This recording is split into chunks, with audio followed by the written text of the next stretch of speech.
Essentially, I'm just in a constant state of delusion, and I feel that that is the only proper way to write a book.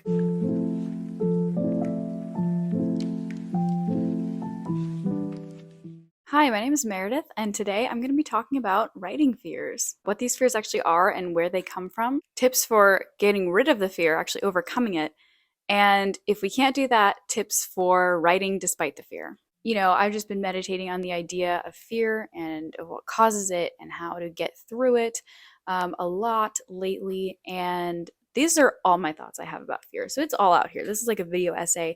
I hope you appreciate it. I hope you take something away from it. And I hope that we can all collectively realize that fear is not a good enough reason to stop writing. Let's get into it. So, first of all, what is fear? So, number one, it's an emotion, it's a feeling. And number two, that feeling can become verbalized into actual thoughts and sentences that sound something like, no one will like my book, or an agent will never pick this up, or this idea sucks, or I don't want people to read this because I'm embarrassed about how vulnerable it is. Those are verbalized fears. These writing fears will prevent you from actually writing or finishing a book or actually getting it published. And these feelings and thoughts that are verbalized, they can stem from the truth or a possible version of the truth. But the important thing to remember is that that's not the truth right now. Like, that's a possible outcome, and it's the worst possible outcome. It's anticipating the future in a way that completely halts your present, which is why, as writers, these fears are completely destructive because they're going to stop us from creating and from doing the thing that we love and even having a chance at succeeding. And in the interest of actually becoming writers, we need to figure out a way past these fears. In the research that I did for this video, I saw kind of a couple different categories of specifically writing fears. And so I think a lot of the things that I focus on and a lot of the things that I've heard other people focus on fall into these categories. Number one is imposter syndrome.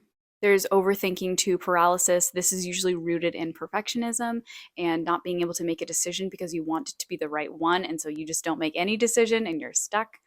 You can have a fear of judgment, which is fear of how people will respond to you, how they'll receive your product.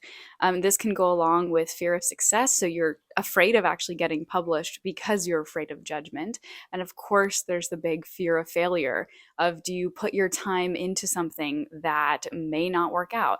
So there's these different categories of fear. I have a lot of things that I fear about the writing process, especially doing new things and not knowing how to do them. And also this idea of reception, of fear of judgment after publishing, and like, will my family think this is weird, or is this embarrassing, it's too vulnerable, that kind of stuff. Okay, so now we've thought about what fear actually is. And once you have thought about which type of fear you're struggling with or that may be stopping you from actually achieving what you want, if you actually want to move forward with the writing, you have two options. The first one is to actually try to get rid of the fear. This is, I think, a hard thing to do because it's really ingrained in your thinking patterns. But I think that there are a couple things that we can do to try to get over the fear. And so let's look at some of those tips.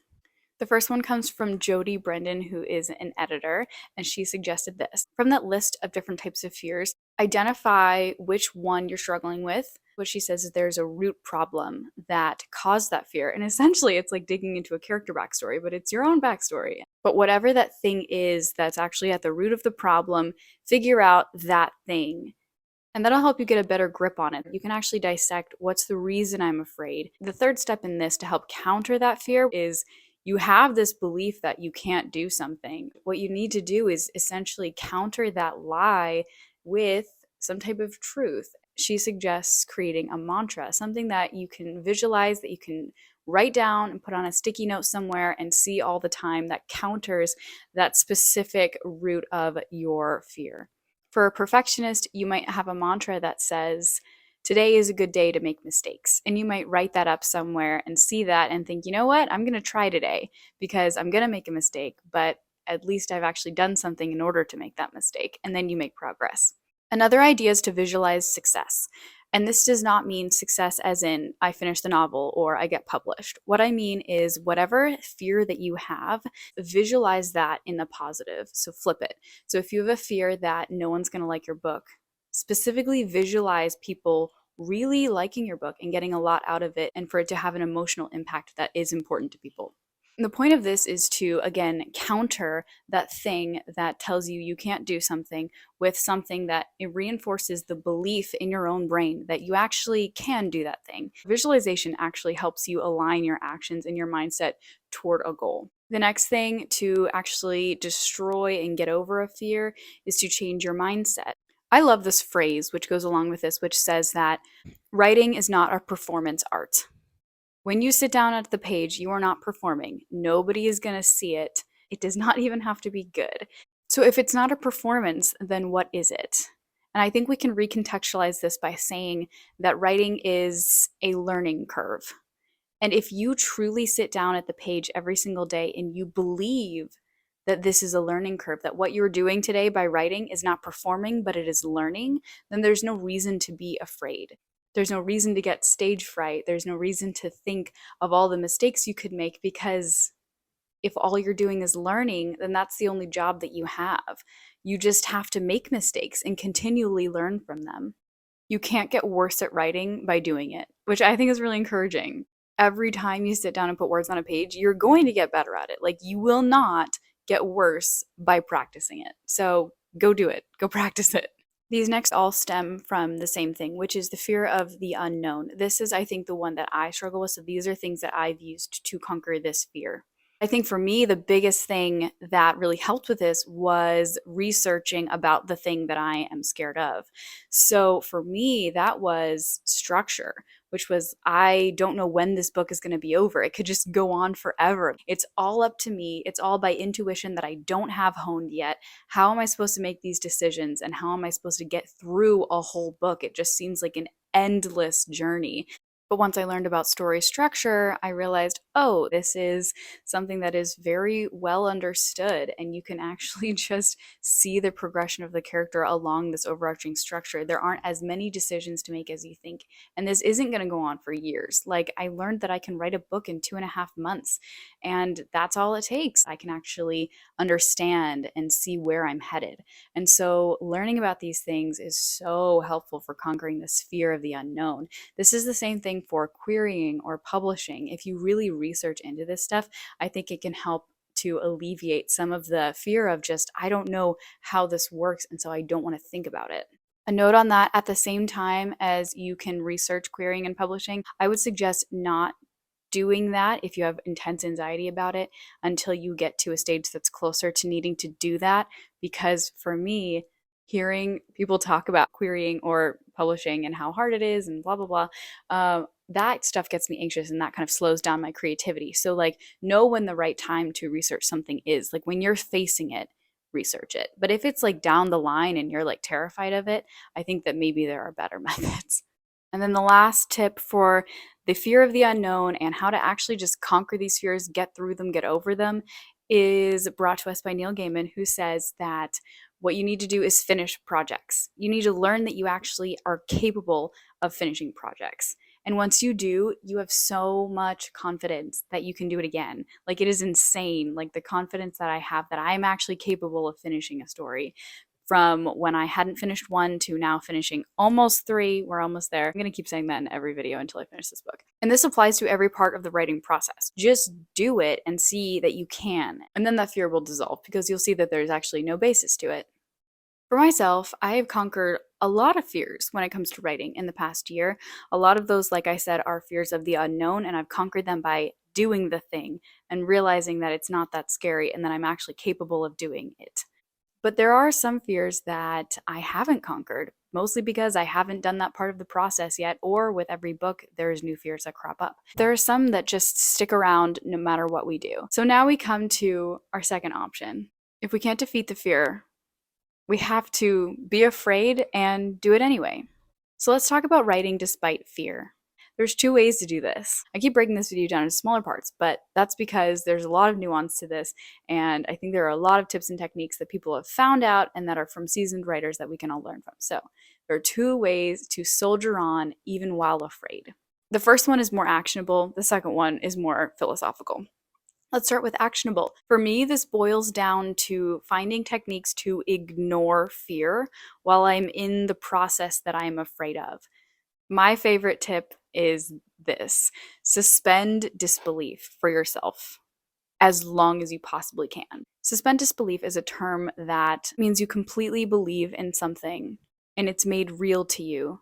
And so you believe that this magic system actually exists in this world that you're reading about, or you believe that somebody slayed a dragon. Whatever it is, you actually functionally believe that this thing is happening, and it allows you to enter into the story completely, to just sink into it, to buy it.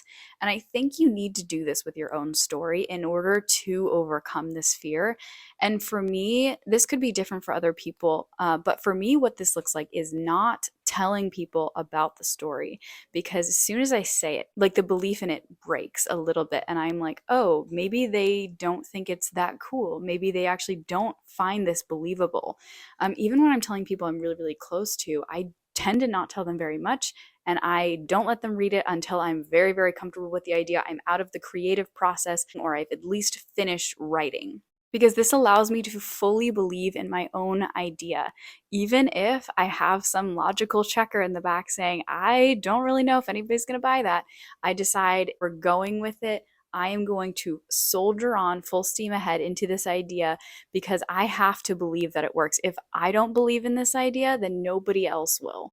Essentially, I'm just in a constant state of delusion, and I feel that that is the only proper way to write a book. So, that is what I would suggest. This might not be a problem for some people, but for me, because I'm very sensitive, this is definitely a problem. So, this is what I do. The next tip is to focus on daily goals and joys rather than the entire prospect that is terrifying. So when I'm thinking about, okay, I have to write this entire book and I'm an overwriter, so it's going to be like 140,000 words for a first draft, that can be a terrifying thought. And in fact, that can actually completely stop me writing for like a whole day or more, just that thought. And so what overcomes it is the idea of, oh, wait, the scene I'm writing today is actually going to be super fun. And I'm just going to have my entire writing dream focused on the joy of one scene that I'm writing today. And the goal of getting that scene done is enough satisfaction to sustain me day after day as I am working towards a scary goal. Basically, keep blinders on like a horse. Like, just look straight at what you're doing that day and take joy in that.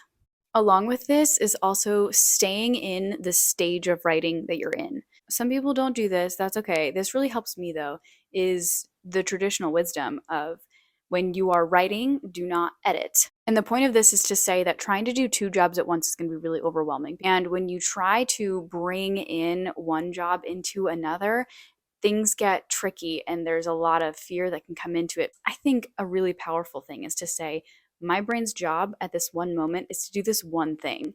And all of the anxiety and fear that comes with a different step of the process is reserved for a different time. I don't have to handle that right now. All I have to handle is the brainstorming or just the writing or just the editing.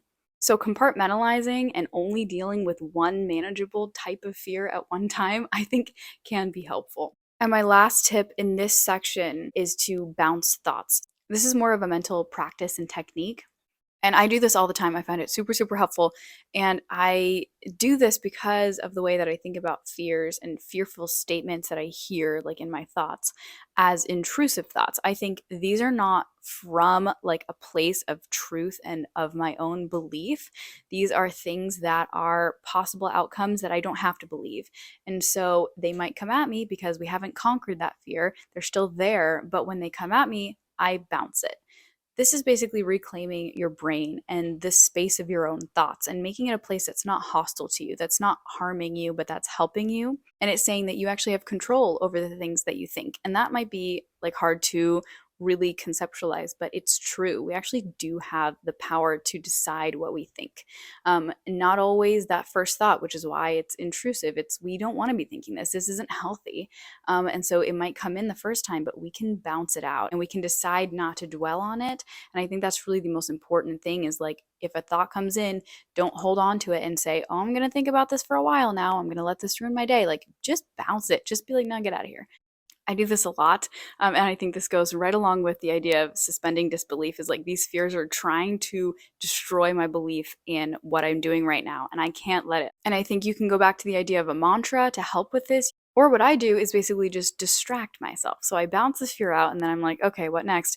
Well, if your belief about your story has been a little bit shaken by that thought, you need to go believe in it some more. And so then I will go write to really make sure that that's out of there. And I will just completely immerse myself in the story and make myself believe every word of it.